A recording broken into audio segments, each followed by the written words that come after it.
Magandang araw po sa inyong lahat. Bago natin simulan ang kwento, ay muli ko lang pong hihilingin sa inyong mga mabubuting puso na pumindot ng like at mag-comment na rin ng kahit present man lang. Siguro naman hindi yun magdudulot sa inyo ng malaking perwisyo, di ba? Pindutin na habang nakikinig. Salamat sa iyo, katribo ah. Ipagpatuloy na natin ang kwento. Matapos ang matagal na pagbubunyi ng lahat, ay lumapit sa akin sina Duran, Baod at Jorem. Maraming salamat sa inyo, babaylan, lalong-lalo na sa iyo. Dahil kung wala ka, ay siguradong naubos na kaming lahat dito. Sabi ko naman, nagkataon lang naman ang pagkakaligaw namin dito. Tsaka, hindi ko naman kapangyarihan ang tumalo sa kanila, kundi sarili nyo ring kapangyarihan. Pero babaylan, hindi rin namin magagamit ang kapangyarihang iyan kung kami lang, dahil hindi namin napaghandaan ang pagdating ng araw na ito. Maaari lang namin iyang magamit kung 20 kami magsasama-sama at tatanggap ng kapangyarihan ng harem. Sabi ko naman, tara Duran, samahan mo na ako at ibabalik ko na sa harem nyo ang kapangyarihan. Akala ko ba ibabalik mo yan kapag naihatid ka na namin sa Abalon? Hindi na Duran, ngayon ko na ito ibabalik. Masyadong malakas para sa isang tao ang kapangyarihan ng harem. Hindi ko rin alam kung anong pinsala ang maidudulot nito sa akin kapag nagtagal pa ang ganitong kapangyarihan sa loob ko. Wika ko pa, tapos biglang nanghina ang mga tuhod ko at bumagsak. Mabilis naman akong sinalo ni Tingting sa kaliwang braso. Sa kabila naman ay nasalo na rin agad ni Jorem. Tama ka babaylan, mukhang hindi pwede magtagal pa sa iyo ang kapangyarihan. Baod, atasan mo na lahat ng natitira nating hukbo na mag-impake. Ilagay na agad sa karosa lahat ng mga mahalagang gamit natin. Ngayon din agad ay lilikas na tayo. Hindi malayong naramdaman na ng mga taga-Abalon ang presensya natin. Kaya aalis na rin tayo agad at susundan ang mga lumikas. Ikaw ang mamumuno sa mga lilikas ngayon. Mahabang paliwanag pa ni Duran. Sumagot naman si Baod. Bakit Duran? Saan ka pupunta? Kaming dalawa ni Jorem ang maghahatid sa grupo ng babaylan sa Abalon para siguradong makarating sila doon ng ligtas. Susunod din kami kaagad sa inyo sa ikalawang pamayanan na tutuluyan natin. Sige kapatid, mag-iingat kayo. Inalalayan na nga ako nila Tingting at Jorem papunta sa bahay sa unahan kung saan ko iniwan ang 3 box ng harem. Dahil sa mabagal kaming maglakad, kaya nauna pa sa amin si Duran na makarating roon. Papasalubong na siya sa amin na dala ang harem. Ama, bakit dala mo na po yan? Tanong pa ni Jorem. Ipapadala natin ito kay Baod para hindi sila masundan sa kanilang paglikas. Ipapaano tayo, Ama? Huwag kang mag-alala anak, madali nating maililigaw ang mga tagapatas kung 2 lang naman tayo. Kaysa kay Baod na maraming kasamang sugatan at maghahakot pa sila ng mga kagamitan. Ano babaylan? Handa ka nang ibalik ang kapangyarihan ng harem? Sabi ko naman. Teka lang pala Duran. Di ba marami ang sugatan sa mga tauhan mo? Oo, bakit? Kaya naming gumamot ng mga may karamdaman at sugatan. Ang mga elemental naman na pasyente ay baka kayanin din naming maibalik ang kanilang buhay. Talaga babaylan? Gulat na tanong pa ni Duran. Tinignan ko naman si Tingting. Hindi ako ang gagawa, kundi si Tingting. Nagpalingalinga naman si Jorem sa paligid. Tapos may nakita siyang babaeng Nephalim na wala ng buhay. Binuhat niya iyon at inilapit kay Tingting. Kuya Lino, sigurado ka rito? Hindi ko pa ito nasusubukan. Tanong pa ni Tingting. Sabi ko naman, hindi. Pero sa tingin ko ay kakayanin mo. Dahil masyado namang mataas ang antas ng kapangyarihan na meron ang harem. Kaya hindi malayong kayanin mong bumuhay ng mga elemental. Umupo si Tingting at inilapat ang kanyang palad sa noo noong walang buhay na Nephilim. Ipinatong ko naman ang kamay ko sa balikat niya. Lumiwanag ng pula ang kamay ko, tapos ang kamay naman ni Tingting ay lumiwanag ng kulay puti. Ilang saglit pa ay nabuhay ang babaeng Nephilim. Hindi makapaniwala sina Duran at Joram sa kanilang nakita. Sabi ko naman, "Duran, utusan mo na ang mga tauhan mo na pumila dito lahat ng sugatan. Para kapag napagaling na lahat ng sugatan, ay sila naman ang maghahakot ng mga walang buhay na Nephilim para maibalik natin ang buhay nila." Mabilis kaming iniwan ng mag-ama at nagpunta sa unahan kung saan naroon lahat ng kanilang mga tauhan. Noong makabalik ay nakasunod na sa kanila ang lahat. Maging si Joram at Duran ay may karga na ring walang buhay na Nephilim. 2 kamay na ang gamit ni Tingting sa panggagamot para dala-dalawa kaagad ang mapapagaling niya. Ako naman ay 1 kamay lang dahil ang 1 kamay ko ay nasa balikat ni Tingting. Nagsusuplay ng enerhiyang magagamit niya sa panggagamot. Ang 1 kong kamay naman ay nasa noo din ng mga Nephilim na pasyente. Maging ako kasi ay nagagawa ng makapagpagaling ng sugatang Nephilim. Kailangan ko lang naman silang kargahan ng enerhiya, tapos kusa nang naghihilom ang kanilang mga sugat. Kahit papaano ay nababawasan ang bigat na nararamdaman ko dahil na ipapasa ko sa kanila pati na kay Tingting ang iba pang enerhiya na nasa sa akin. Makalipas ang mahigit 1 oras ay nagamot na namin lahat ng sugatan at lahat ng mga walang buhay na Nephilim ay naibalik na rin namin sa dati. Kasama na rin doon si Baod na punong-puno ng sugat ang halos lahat ng parte ng katawan. Matapos kong magamot si Baod ay nagsalita ito. "Alam mo ba, Baylan, akala ko kanina kalaban kayo o espiya. Kasi dumating lang kayo ay bigla na kaming nilusob ng daan-daang drulak. Pero ngayon, sigurado na akong nagkataon lang ang lahat at wala kayong kinalaman sa mga drulak na iyon." Sabi ko naman, "Hindi ko ba nabanggit sa iyo, Baod, na unang pagkakataon namin na makakita ng drulak? Kaya imposible kaming makipag-alyansa sa mga halimaw na yun?" Nagsalita naman si Duran. "Sige na, Baod, ipagpatuloy nyo na ang pagkakarga ng mga dadalhin sa paglikas. Siguradong mas marami na tayong madadala sa paglikas dahil buhay na lahat ng mga tauhan natin." "Oo, Duran, tama ka. Salamat sa Babaylan." "Kayo naman, Babaylan, sumunod kayo sa akin." Wika pa ni Duran at naglakad na kami papunta sa unahan. Pumasok siya sa isang malapad na bahay. May kinuha sa isang kabinet na banga. Kumuha naman ng malalaking baso si Joram at binigyan kami isa-isa. Tapos si Duran naman ang nagbuhos ng laman doon. Nagulat ako dahil akala ko ay matapang na alak na naman ang ipapainom sa amin, pero hindi.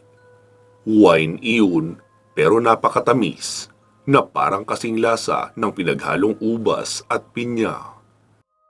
Kahit 1 dangkal ang tangkad ng malalaking baso na ibinigay sa amin, ay naubos namin agad ang laman dahil sa sobrang uhaw. Noong makita ni Duran na naubos namin, ay muli niya iyong nilagyan ng tigpuno. Tapos sinabing, "Mas mabuti yan na inumin kaysa sa tubig. May kasama na rin niyang katas ng mahiwagang tubig na mabilis makapagpawi ng lasing at pagod. Kaya yan ang ipinapainom ko sa inyo. Magdadala rin tayo niyan sa ating paglalakbay papuntang Avalon." Pumunta si Joram sa kusina, tapos naging abala na siya doon. Noong magbalik, ay meron ng dalang basket. Inilagay iyon sa gitna namin. Noong masilip ko ang laman, ay malalaking tinapay ang naroon, tapos malalaking tipak ng karne na inihaw. "Magsikain kayo ng marami. Hindi na tayo pwedeng magtagal pa rito. Baka maabutan na tayo ng mga tagapatas. Hindi natin gugustuhin makalaban sila dahil kapag nangyari iyon, baka habang buhay na kaming tutugisin ng kaharian ng Avalon." Agad na nga kaming nagsikain. Sabi ko naman, Duran, akin na muna ang kahon ng harem. Kailangan ko na itong maibaba. Na ang ibig kong sabihin ay ang kapangyarihan mula sa harem na nasa loob pa rin ng aking katawan. Inilapag naman ni Duran sa harapan ko ang 3 kahon. Pinagdikit-dikit ko iyon tapos inilapat doon ang aking 2 palad. Unti-unti kong nararamdaman ang paggaan ng aking pakiramdam habang nagliliwanag ng pula ang aking kamay na parang hinihigop ng kahon ang liwanag. Makalipas ang ilang saglit ay ayos na ako. Hindi ko na nararamdaman ang kakaibang init sa loob ng katawan ko. Ermitanyo, ayos ka na dyan? Oo, Lino. Ayos na ako. Kaso, wala na naman tayong kapangyarihan. Sabi ko naman, Oo, ayos lang yan. Pansamantala lang naman yan. Dadalhin na rin naman nila Baod ang harem. Kapag nailayo na ito sa atin, hindi na tayo apektado ng kakayahan nito. Sabi naman ni Jorim, Sinong kausap mo, Babaylan? Agad namang sumagot si Tingting. Hay, huwag niyong pansinin si Kuya Lino, Jorim. Normal niya yan. Kapag malalim na ang gutom, ay kinakausap niya talaga ang sarili niya. Binato ko naman si Tingting ng kapirasong tinapay sa mukha. Timang to, anong pinagsasabi mo dyan? Tapos nagtawanan naman sila Rene at Clea. Lino, ano nga yun? Usisa namang muli ni Jorim. Sabi ko naman, May espiritual na gabay pa akong isa. Ito ang nagmamayari ng kapangyarihang gamit ko. Nasa loob ko siya. Pwede kaming mag-usap ng sa isip lang. Pwede rin naman kung magsasalita ako ng malakas. Kaso, masanay akong magsalita ng malakas. Para alam din ng mga kasama ko ang pinag-uusapan namin at hindi ko na uuliting ipaliwanag. Ah, ganun ba? Kaya pala. Mabilis na tapos sa pagkain si Jorim, tapos nagpunta na sa kusina. Ilang sandali pa ay bumalik na si Duran mula sa labas at sinabing, Ano, tara na? Agad na rin kaming nagsitayuan, sabay sabi ko nang, Sige Duran, tara na, handa na kami. Pagkalabas sa kusina, ay inabutan kami ni Jorim ng tagi-isang bag at lagayan ng tubig. Pero iyong matamis na wine daw ang laman noon. Para kahit kaunti lang ang inumin, ay mabilis makapagtanggal ng uhaw at pagod. Si Jorim naman ay may nakasabit sa likuran na bag na gawa sa nito at buri. Pagkain daw ang laman noon. Maging ang kanyang ama ay nagbitbit rin ng sariling lagayan nito ng inumin at bag. Ang laman naman ng bag namin ay iyong mga hinubad naming damit na pinalabhan nila. Hindi ko nga alam kung papaano nila iyon napatuyo ng mabilis. At least meron na kaming mapagbibihisan. Pagkalabas namin sa kubo ay kinawayan ni Duran si Baod. Pagkalapit ni Baod ay iniabot naman ni Duran ang harem. Kapatid, ikaw na muna ang bahala sa nasasakupan natin. Naway patnubayan kayo ni Bathala na makarating ng ligtas sa kabilang pamayanan. Sumagot naman si Baod. Magiging ligtas kami kapatid dahil maliban sa kumpleto ang hukbo natin, wala ring may sakit o pinsala sa katawan. Tapos dala pa namin ang harem. Kaya hindi rin kami mararamdaman ng mga tagapatas at ibang puwersa na taga-abalon. Babaylan, naway maging matagumpay ang inyong misyon at makakuha noong bulaklak ng gunita na inyong pakay. Patnubayan dinawa kayo ni Bathala. Kayo din Baod, sumain nyo rin ang patnubay at gabay ni Bathala. Sagot ko pa sa kanya. Nagsiyuko silang lahat sa amin at nagpasalamat, kaya nagsiyuko na rin kaming lahat sa kanila. Matapos makapagpaalam, ay nilisan na namin ang pamayanan ng mga Nephalim at sinimulan ang mahabang paglalakbay papabalik sa direksyon ng likuran ng bahaging Avalon. Habang naglalakad ay nagsalita si Tingting. Hindi pa ba tayo matutulog? Napapagod na ako eh. Tsaka, madaling araw na ngayon, di ba? Ang totoo niyan, maging ako man, ay nakakaramdam na rin ng pagod at gusto ko nang matulog. Pero mukhang may dahilan si Duran kung bakit hindi pa kami humihinto sa paglalakad.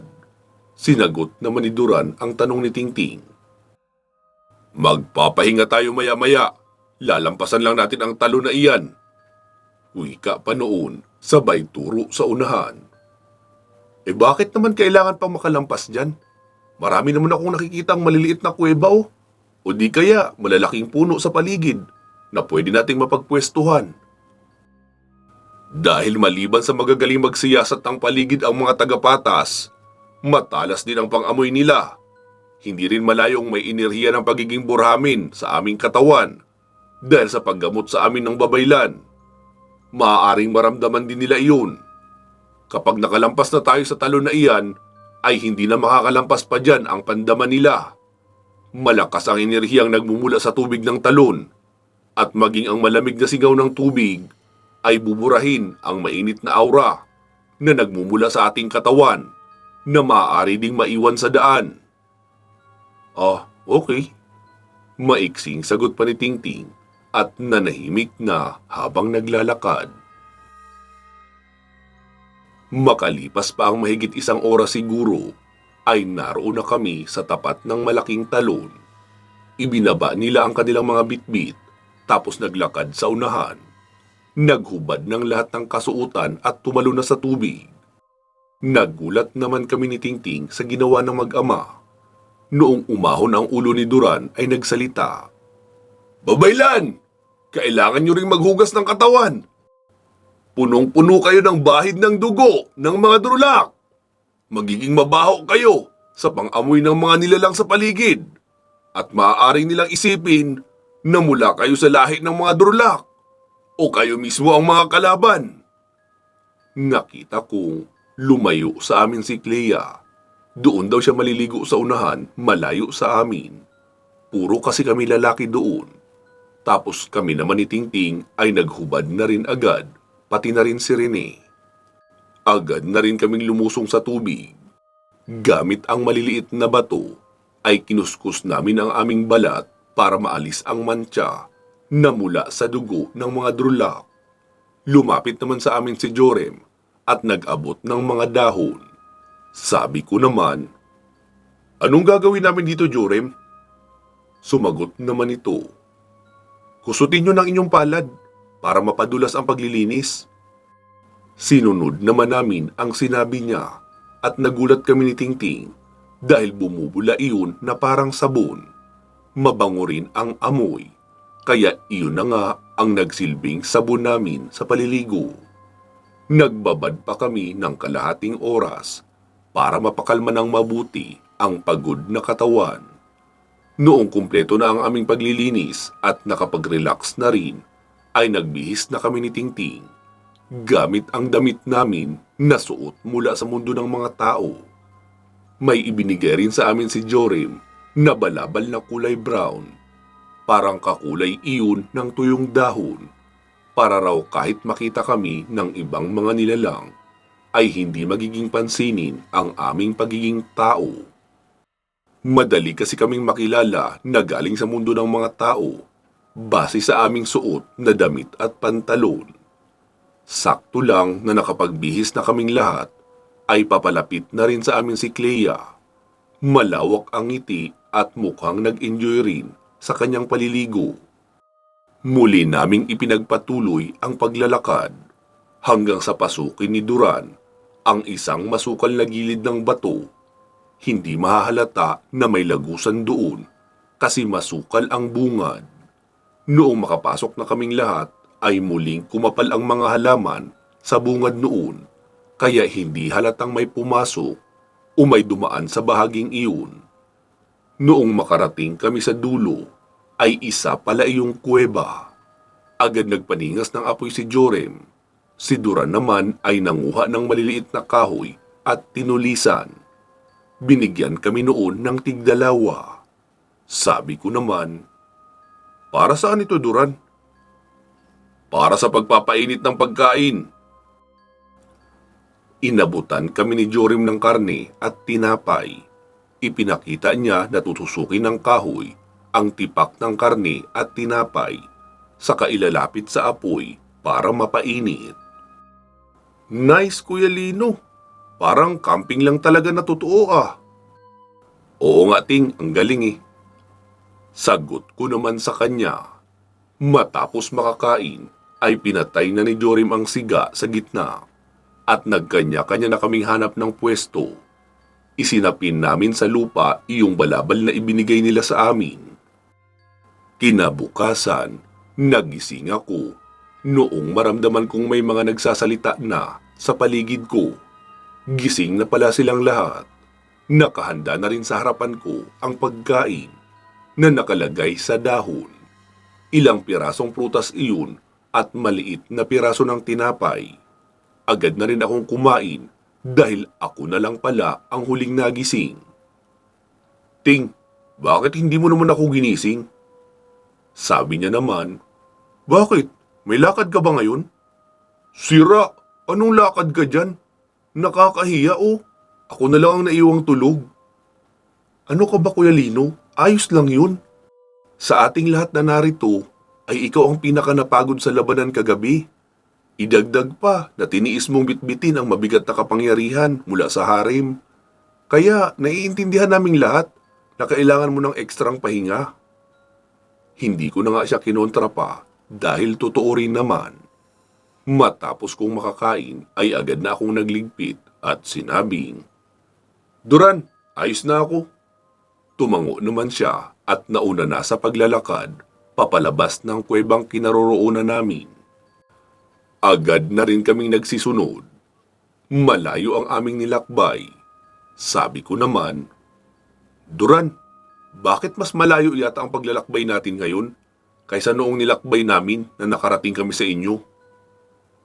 Kasi babaylan, ang mga karatig na lupain na madadaanan natin ay may mga nakatayong base ng hukbo ng Abalon. Kapag dumaan tayo malapit sa mga basing iyon, ay madali nila tayong mamamataan. Kaya sinadya kong umikot ng dalawang malawak na bundok. Para ang maaari lang natin makasagupa ay mga nilalang ng kabilang mundo, hindi kawal ng Avalon. Tatango-tango na lang ako sa paliwanag ni Duran, pero sa isip ko ay mukhang mas tatagal pa ang paglalakbay naming iyon. Medyo mababa na ang sinag ng liwanag noong makarating kami sa tapat ng isang malawak na ilog. Tapos sumenya si Duran at Jorim na huwag maingay. Nakita kong nakatanaw ang dalawa sa malawak na ilog tapos pumikit. Noong magmulat ng mata ay muling sumenyas na lumayo raw kaming lahat sa ilog. Sumunod naman kami sa direksyong kanilang tinahak. Noong makarating kami sa may kakahuyan ay doon na ako nagtanong. Duran, bakit? Anong meron? Babaylan, ang ilog na iyan ay pinamumugaran ng mga elemental na tinatawag na Magindara o mga elemental na isda ang kalahati. Ha? Sirena? Bulalas pa ni Tingting. Oo, malawak ang ilog na iyan at mas matatagalan pa tayo kung hahanap tayo ng bahaging makipot at madaling matawid.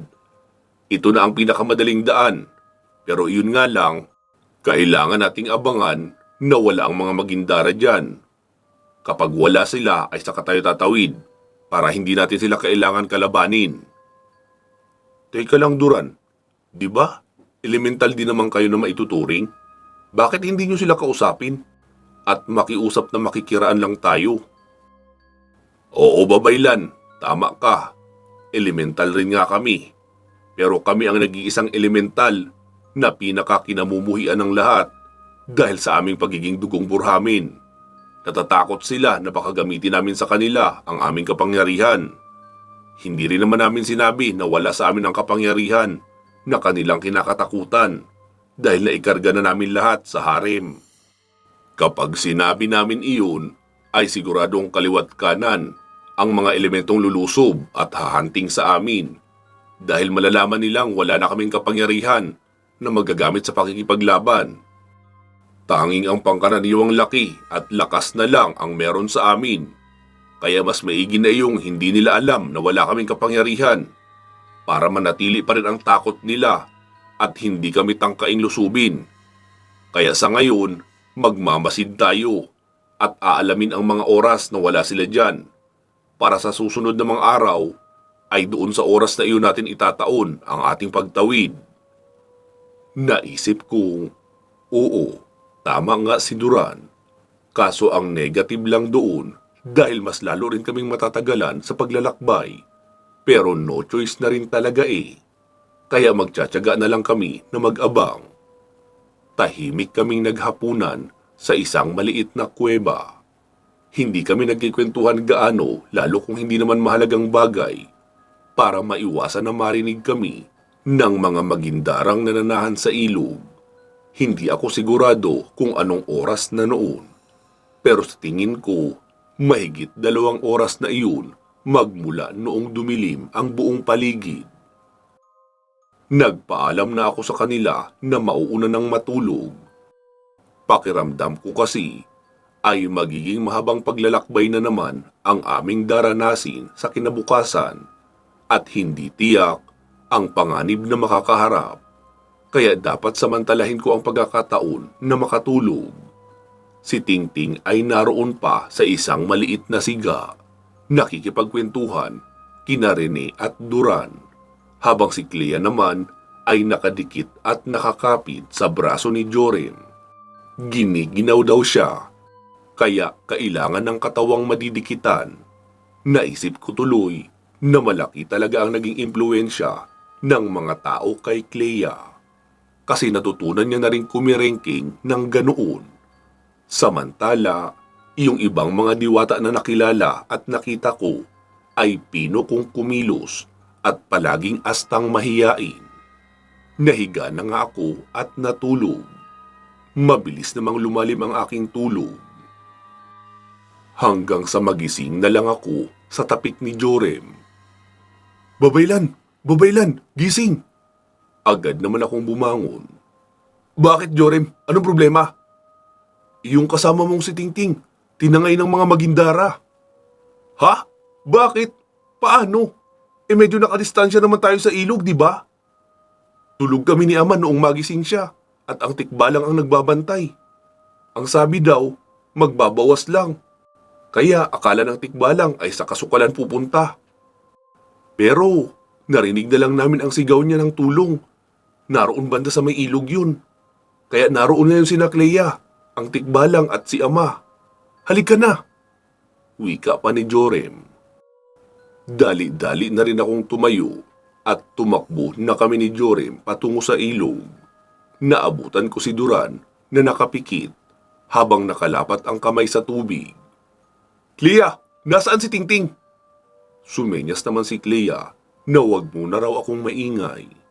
Noong magmulat ng mata si Duran ay agad siyang nagsalita. Narito pa siya, Babaylan. Sa ilalim ng malaking batong iyon ay may butas, papunta sa kabilang bahagi. Maaaring naroon ang kuta nila. Naririnig kong marami silang naroon na nagkakasiyahan dahil sa pagkakuha nila kay Tingting. Sabi ko naman, Duran, ano bang itsura ng mga magindara dito? Sa amin kasi ay magagandang dalaga at ang kalahati ay katawan at buntot ng isda. Pero hindi pa ako nakakakita ng ganoon sa personal. Sabi naman ni Duran, ganoon din dito, Babaylan. Pero ganoon lang ang anyo nila kapag nanlilin lang ng bibiktimahin. Pero kapag hindi, ay mukha silang naaagnas na halimaw na isda at nakakatakot ang kanilang itsura. Tsaka, Babaylan, ang mga babaeng magindara lang ang ganoon ang itsura. Ang mga lalaking magindara ay mas mukhang reptilya. May buntot na parang sa buwaya, pero may paa at kamay na parang sa mga tao. Nababalutan sila ng kaliskis sa buong katawan at ang mata nila ay malalaki na parang sa isda. Anong tawag ng mga lalaking magindara dito sa inyo, Duran? Hindi ko alam, Babaylan. Basta, yung mga babae lang ang alam ko, magindara ang tawag. Sabi naman ni Clea. Lino, baka katulad lang din siguro sa mundo nyo ang tawag. Parang Shoki yata ang tawag sa lalaking sirena. Shokoy, hindi Shoki. Ah, magkaiba ba yun? Muli pang sagot ni Clea. Anong plano natin ngayon, Lino? Tanong pa ni Duran, tapos saglit pa akong nanahimik. Lino, makinig kang mabuti. Malalim ang kinaroroonan ng butas na sinasabi ko at mahaba ang lalanguyin bago makarating sa kuwebang tagusan sa dulo. Kaya kung hindi sapat ang kakayahan na magpigil ng hininga sa ilalim ng tubig, ay dyan sa ilalim ng bato ka na mamamatay. Sabi ko naman, sinong sasama sa akin? Sabi naman agad ni Rene, Naku Lino, alam mo naman sigurong tikbalang ako, di ba? Nasa takbuhan ang talent ko, wala sa paglangoy. Kaya pang short distance lang at mababaw lang ang kaya ko. Sabi naman ni Clea, Lino, pasensya ka na. Pagiging dipakpak ang talento ko, wala rin sa tubig.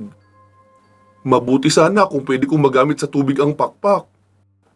Pero mukhang hindi rin ako tatagal sa pagpipigil ng hininga. Tinignan ko naman sina Duran at Jorem. Babaylan, ganun din kami ng anak ko. Limitado lang ang kakayahan namin sa tubig. Pero kung sa tingin mo ay hindi mo kakayaning mag-isa, ay handa kaming samahan ka. Saglit akong nag-isip bago nagsalita. Hindi na Duran, ganito na lang ang gawin nyo. Akyatin yung dalawa ni Jorem ang pangpang na iyan. Humanap kayo ng tagusan sa itaas, baka meron. Kayo naman Clea at Rene, maghanap kayo ng mga panali na baging. Hindi ako sigurado kung may malay si Tingting na mailalabas ko dyan. Lalo na at ang sabi ni Duran ay malayo ang butas na iyan. Kapag lumutang na ang ulo namin, ay hagisan nyo kami kaagad ng baging at hilahin para makarating agad sa mababaw. Magpaningas din kayo ng malaking apoy. Lagyan nyo ng maraming kahoy na panggatong. Dahil tiyak akong hindi basta-bastang ibibigay ng mga magindara ang pagkain na kanilang nabihag na. Lalaban pa ang mga iyon at susunod hanggang dito sa batuhan. Kaya ihanda nyo ang maraming kahoy na may mga baga at apoy ang dulo. Sige na, kumilos na kayo agad bago pa ako sumisid.